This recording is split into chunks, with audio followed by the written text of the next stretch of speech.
Hello, welcome to 21 This Week. I'm Susan Heltemes, filling in for Casey Aiken. Coming up next, what a difference a week makes. We are joined today by three former state legislators who will share their unique perspectives. They are former Republican and Democratic state delegate Luiz Simmons, John Roesser, former Republican state senator, and former Democratic Majority Leader John Hurson. Stay tuned for more next.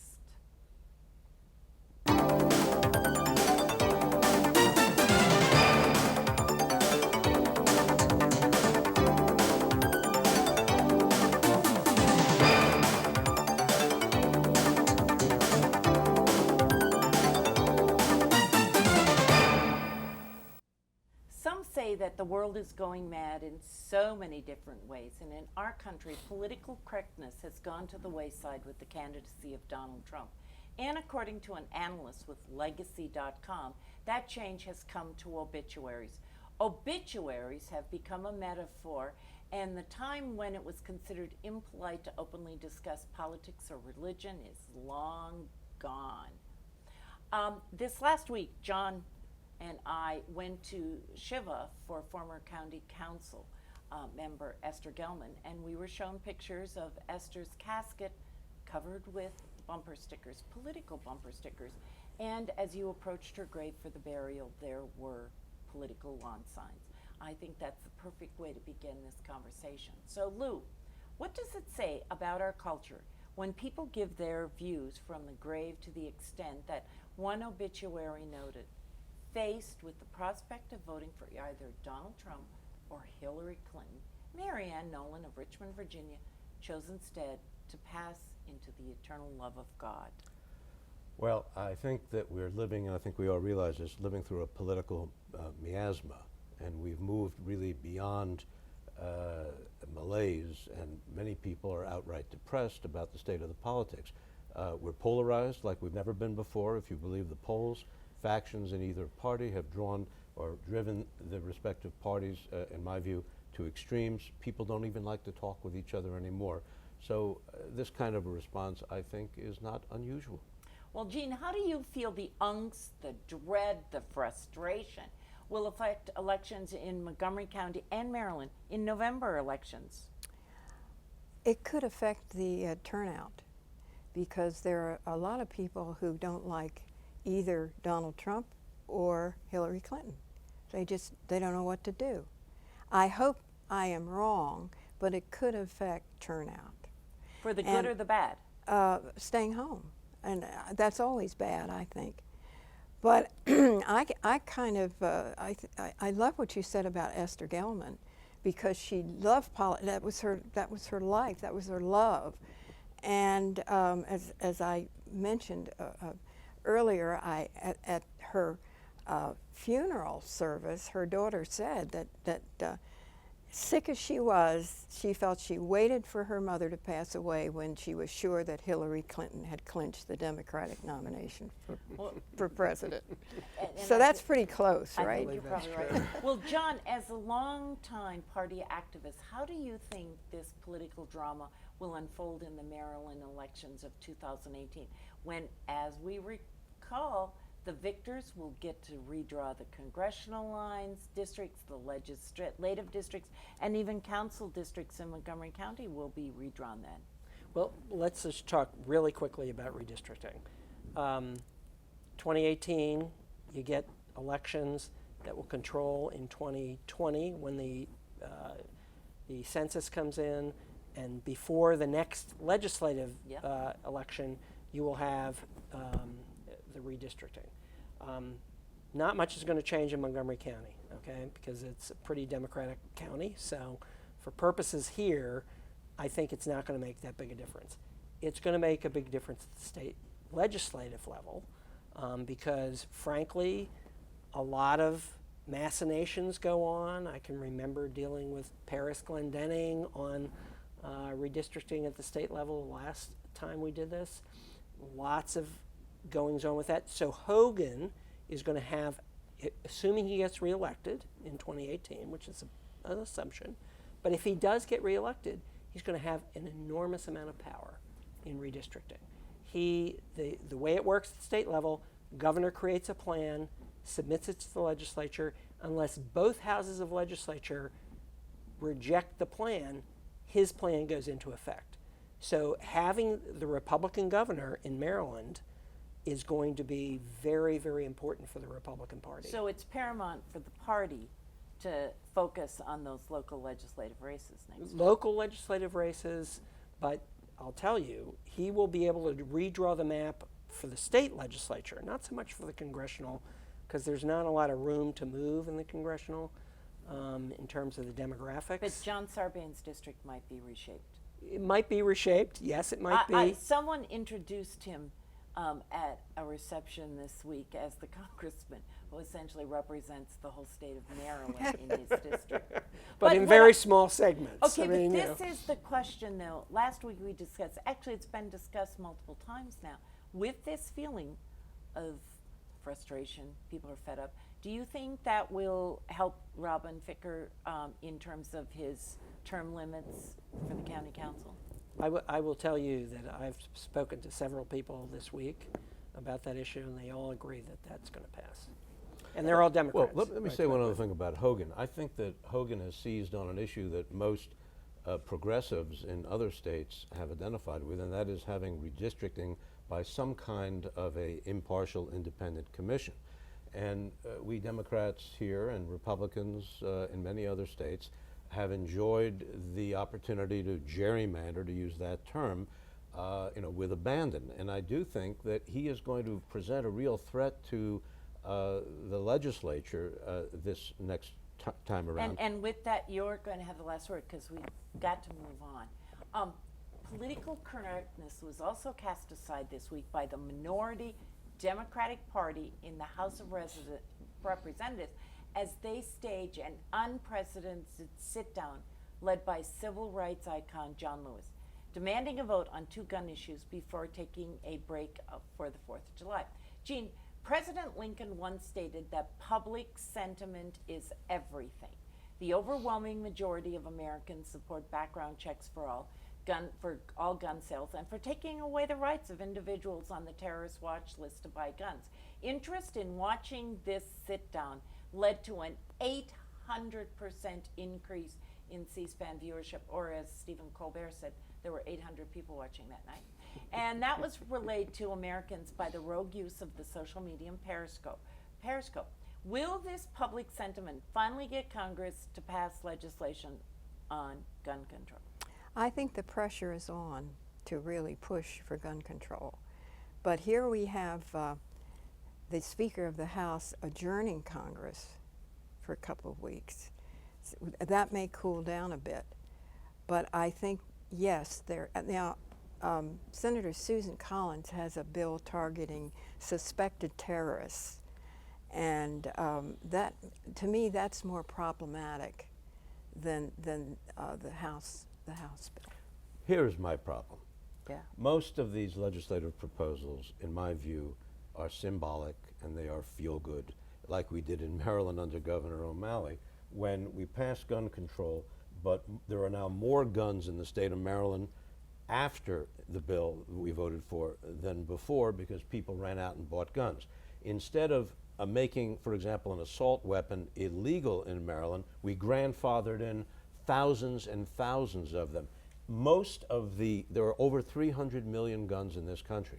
And unless we take a much more aggressive posture and are more realistic about removing guns, banning someone on the terrorist list, which I think is an absolute must as long as you have some due process, is necessary. But as people have pointed out, that law, had it been in effect, would not have stopped one of the terrorist attacks that we've observed so far. So I think we need something more comprehensive, and until we get to the point where the public is ready to support that, I think people will be disappointed by these very, very tiny little bites that we fight so hard to take out of the problem, because in the end, the people who are getting the guns will continue to get these guns, and that's an issue we're not really addressing. John. Lou, you served on judiciary. You had to deal with these questions for many, many years. I mean, do you actually think there's a possibility to make the argument that you've just made, which is incremental stuff is not the way to go. We need a comprehensive plan. I mean, I think there's enough momentum now in the country to actually say, we need more than just this terror watch Can thing. I want to interject for a minute. I heard a conversation, again, it was on my favorite NPR, but there was someone involved with this issue. And they said in the past, basically the NRA votes were leading, when it came to getting officials elected or reelected. They said this time the pro-gun control is going to be taking over because of this. It's the sentiment of the people type thing, much like gay rights came about all of a sudden. And they said it could be incredibly important if Democrats want to take back the House. But John, I just wanted to ask you a quick question. As the former majority leader of the House, do you think that these congressional Democrats did the right thing in taking such a radical move? Or do you think it was just a crass political ploy? Well, two things to say. It was not a crass political ploy. It was very, very smart, number one. Number two, I want to say, as we've already discussed, I went online and I signed up for a monthly contribution for like 3 different gun groups. And I shouldn't do this on this program, but I think that's smart. Pro-gun or anti-gun? Anti-gun.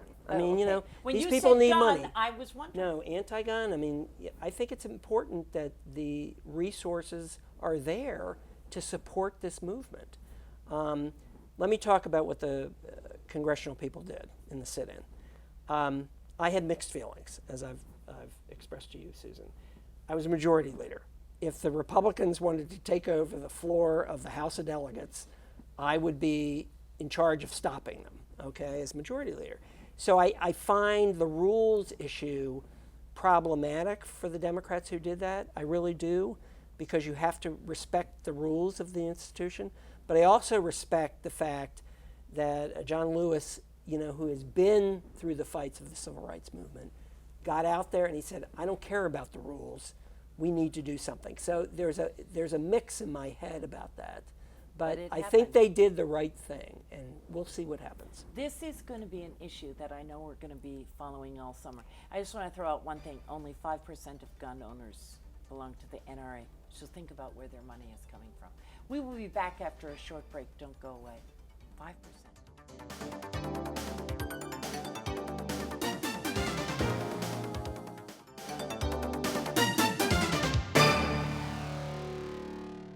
Welcome back. We talked straight through that break. Frustration with the system appears to be at the core of the Brexit vote yesterday in Great Britain. On Thursday night, I was at a European Union member embassy in downtown DC and had an opportunity to discuss the vote that the voting polls had just ended in Great Britain with the EU ambassador to the United States. Consensus in the room swirled around the hope that Great Britain would stay in the Union. However, by a 52 to 48% vote, Great Britain voted to exit the EU. Lou, this vote may seem very unimportant here in Montgomery County, but we are a part of a global economy like elsewhere. And as a result, the American stock market is falling, and 401k accounts likely are going to take a hit due to the exposure to the European banks. Besides cheaper vacations in London this year, what's your take on this vote? Well, I think that by the time this program airs, the stock market, in my opinion, will have bounced back a couple hundred points. Remember, as many analysts are pointing out, the several hundred points that the market fell today, that reflected a optimism that the Remain people were going to win in Great Britain, so the market went up.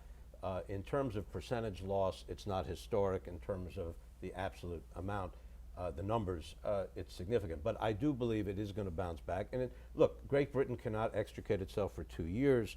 There are going to be many bilateral negotiations. I think that the EC has an interest, as does Great Britain, in keeping a single market. I think Great Britain, in the end, will have access to that market.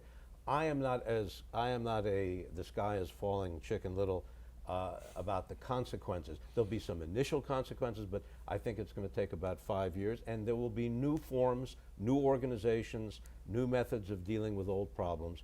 I am not as concerned, although my 401k took a hit today also, but it's taken a hit before, and I think that the fundamentals of our economy while not great, are still pretty good, and that the fundamentals will reassert themselves in the weeks to come. Well, Jean, now President Obama had had voiced support for the maintenance of the EU, in the EU by Great Britain, and this has been a over 4-decade commitment.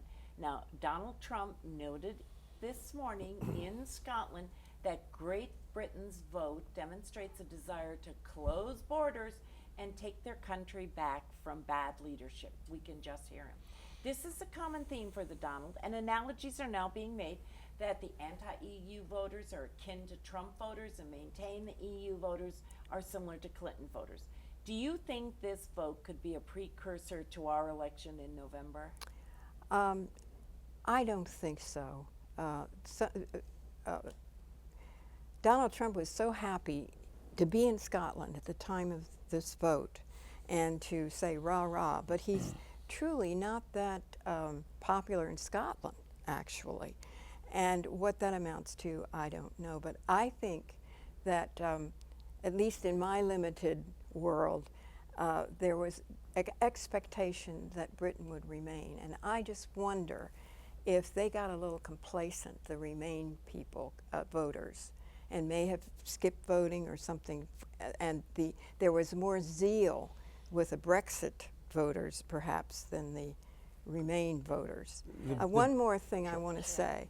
I don't think it's going to be a terrible blow, because they have in the wings a very able leader, the former mayor of London, Boris Johnson.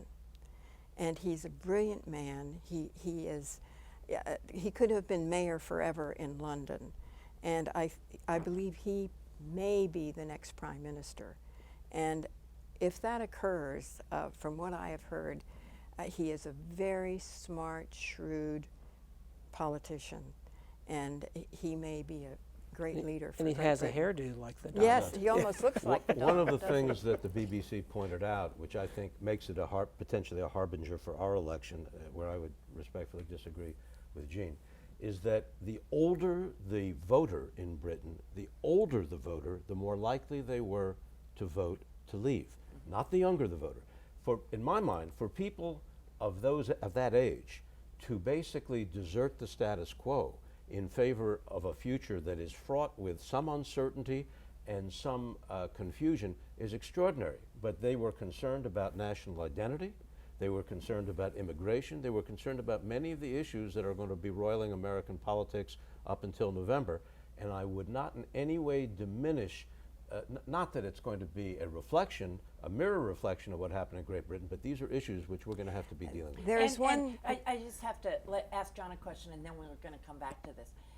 As the fallout of the vote begins to hit the Brits over their heads, there is already some buyer's remorse, much as what Lou just said, or Jean said, as they fret over the careful what you wish for concept.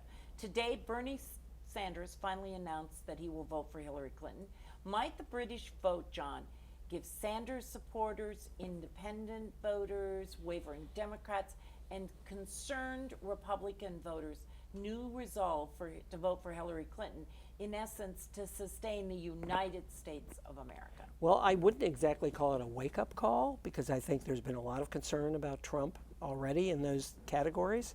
But when, to come off of what's been said already, the young people, voting to stay in the Union as strongly as they did in England, I mean, is okay, young people in the United States.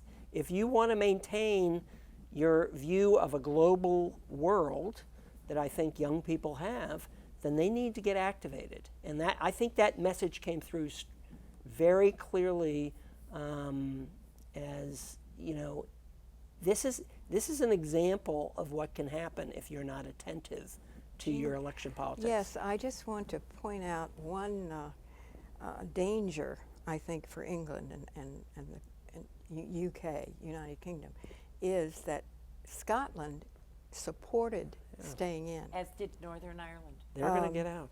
And That's going to the happen. real danger is that they will have another referendum in Scotland to go independent. Yeah. And with would this vote, with this vote, they may be energized, and then I think Britain will have a real What problem. is interesting about this vote for the young people, they in essence could go, well, you don't have to travel with a passport if you were in the EU, Right. and you could study in other countries. Right. And if you were a Brit and you were living in the south of Spain, you could continue to get your pension, and you could get health care in Spain because you were a member of the EU. Those little perks are going to be gone.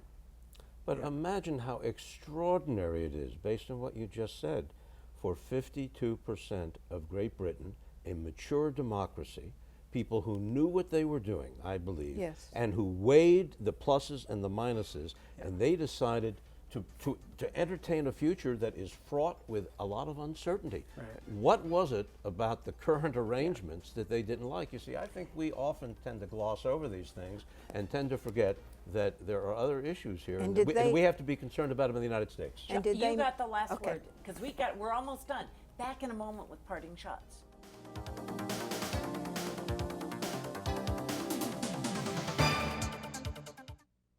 Now with parting shots, we're going to start with Lou.